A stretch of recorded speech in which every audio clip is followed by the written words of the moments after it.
money every year. You will find that this is a very, very illustrious group of institutions. One of them has an airport on campus, another one has a nuclear reactor on campus. So I just want you to be conscious that we really brought the United States here to JIRS International School today, and we'll give you a chance to go out and interact. But since we have a dominant proportion of CBSE students, I will take an example of CBSE school in India. One of the largest CBSE schools in India is Delhi Public School, R.K. Puram. The principal is Dr. Saini, and I visit the school often. Last year, they had 1,010 students finish the CBSE board exams. Out of 1,010 students, 508 went to the United States to study. 508 out of 1,010 students went to the US, and between them got $11.5 million worth of scholarship money. Just to give you an example, this is a CBSE school. I'm just coming through Greenwood High, which is an IB school which has a lot of its students go. I can name several. Before that, I was at Adventure Academy, which is an A-level school which has a lot of students going. It takes 2 hours or 3 hours to get here. But I want to make sure that I'm addressing all my 3 audiences here. The CBSE students, the A-level students, and the IB students. Sundar Pichayu is from Padma Sheshadri School in Chennai. Satya Nadella is from Hyderabad Public School in Begumpet. So our Indian curriculum, the international curriculum, all kinds of background students come to the United States. And as Sir mentioned, there are hundreds of JIRS International students out there studying at different US universities. If we've studied physics, there is a concept in physics which is inertia, which suggests that wherever we are, we stay there. Today I am here to answer 2 questions for you: what to study and where to study. So where to study is very logically, world over, up until a few years back, people would have inertia and stay where they were. So Bangalore students would study in Bangalore, or in South India, Mumbai students would study there, Mexican students would study in Mexico. Every country, every city, people would stay where they are. Today, the mobility trends are phenomenal. The top 2 options for an Indian student are India and the United States. So you are exploring one of your top 2 choices. I know that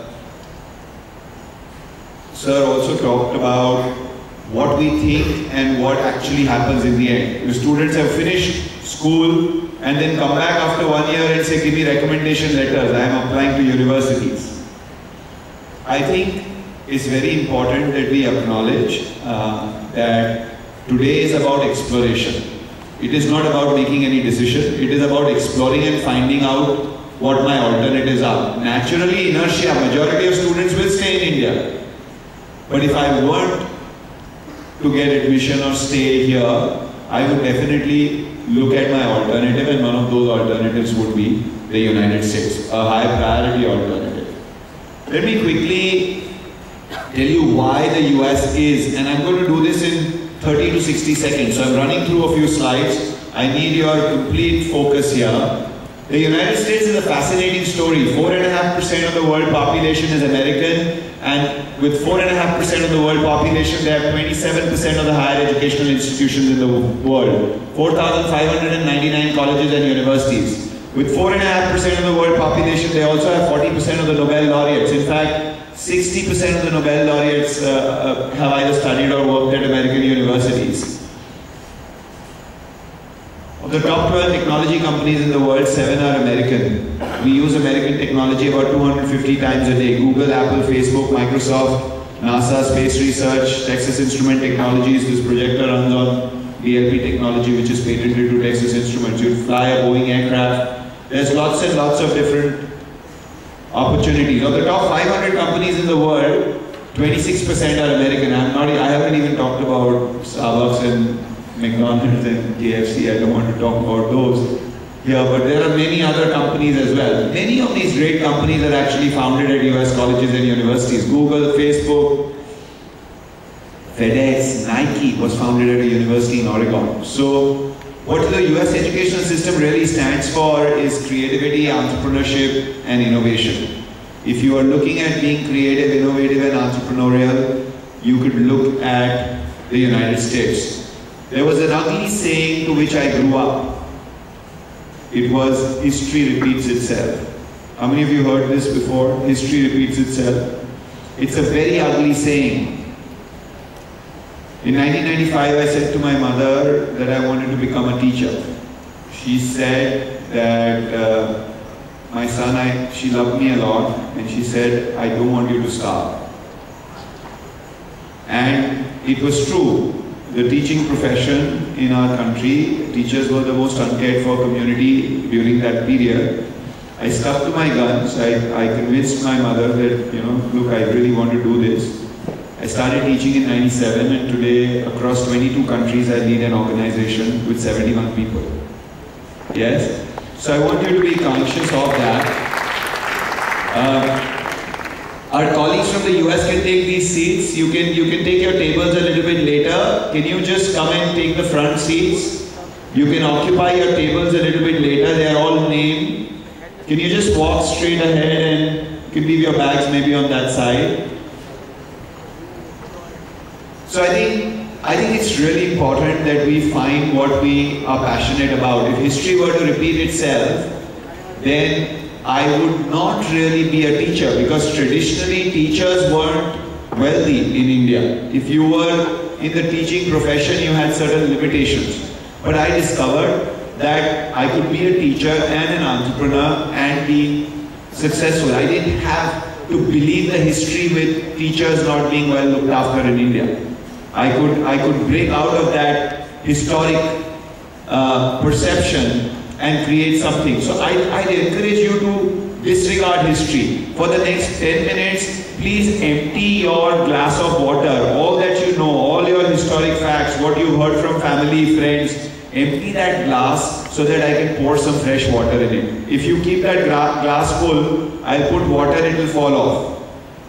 So I want you to explore US education and higher education today, putting all that you know aside for some time, irrespective of what you've thought of, whether you are going, you are not going abroad to study. So there are many different kinds of universities.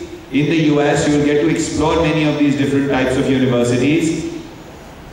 4 years is what it takes to get a bachelor degree, for the most part. Engineering, business, computer science, economics, psychology, music, sports science, whatever else you can think of. It takes you 4 years to get a bachelor degree, typically in the US.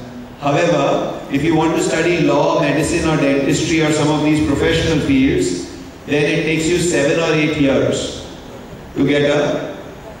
to qualify or to get a degree in medicine in the US. Those degrees are called professional degrees. There's a booklet that we are handing out to you, and that booklet will have information on professional degrees and traditional degrees. For the most part, other than a handful of us, we would look at traditional 4-year degrees. You can go around and explore those options here.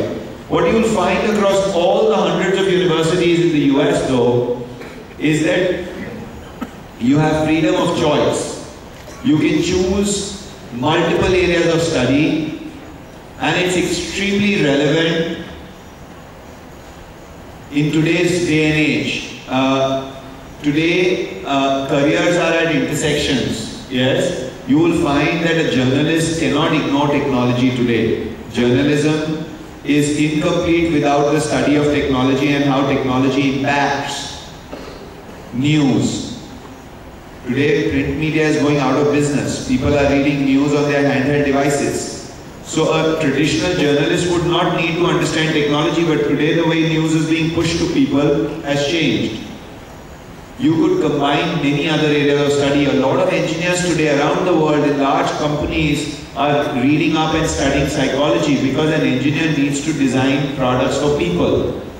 You need to understand the psyche of people. I'm a computer programmer, I'm writing a computer programmer. I have to write a program. I need to understand how you interact with devices. Yes? So you want to know that a lot of majors are intersecting. Agriculture and economics, same land mass, same amount of water, you need to grow more crop. Agriculture is about economics. It's not about soil and fertilizers alone. So you want to acknowledge the fact that there is a lot of changes in the way careers are shaping, the way people are pursuing careers. And you can mix subjects up, and that's the freedom that you have available in the US. Tesla Motors and SpaceX, how many of us are familiar with these companies? Yes. He's a South African who came to the United States. Look at his bachelor degree, it's in economics and physics.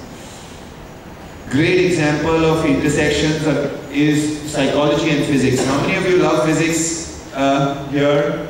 How many of you hate physics?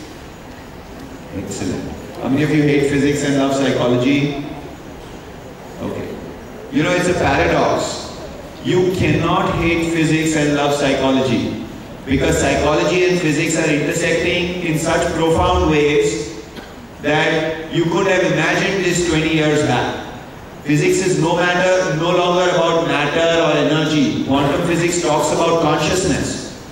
Quantum physics is saying that our thoughts, our consciousness alters energy and matter. And consciousness relates to psychology. Yes, physics and psychology are actually intersecting. Go on YouTube and watch a movie. What the bleep do we know? What the bleep do we know?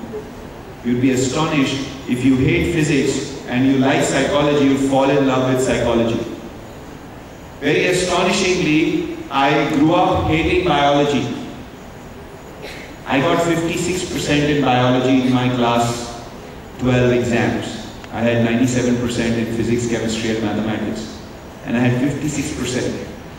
And I've been talking to teachers about how to teach, and I've been doing teacher training programs. And about a year and a half back, I said to myself, how can I talk about being passionate about every subject and there's meaning in every subject and continue to hate biology? So as an adult, I took on reading up biology a little bit. I can tell you I'm in love with biology today. I discovered the magic of biology through a book written by Dr. Bruce Lipton, who's a cell biologist and a former Stanford professor. He's a medical school professor in the US.